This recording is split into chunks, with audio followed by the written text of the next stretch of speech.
Miladi tarihinin 21. yüzyıldayız. Ya da fark etmez. Miladi, hicri deməli. Biz yeni dönemde Türklüğün sözün hakiki manasında yeni bir milli aydınları olmalıyız. Çünkü ben resimlerinde kocadım yani. Ancak herhalde ne kadar kocasam da biraz geçti sayılır.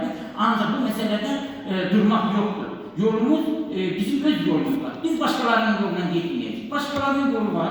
Gitsinler. Kimler mesela diyelim Neronların yolundan gidiyor, Makedoniya İskender'in, Conglokların, Tomasovların, Rusluların mesela diyelim. Yani kimler, ancak benim gittiğim yol Yesevi atalarında, Korkut atalarında, İbrahim atalarında. Yani bunu istediğimiz odur ki Füzullilerin, Nefretlerin, Bilgilerin, bu yol da benim ruhumla geliyor. Biz ruha inanan insana, ona göre de hem akılımız hem ruhumuz.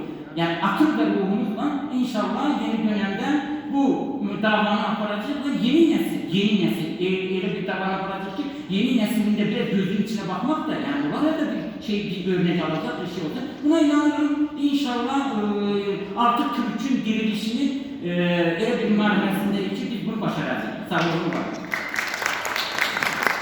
Çok sağ olun Sayın Haydar Bey'e son derece heyecanlı konuşmasından dolayı çok teşekkür ederiz. Şimdi sırada Nazarbayev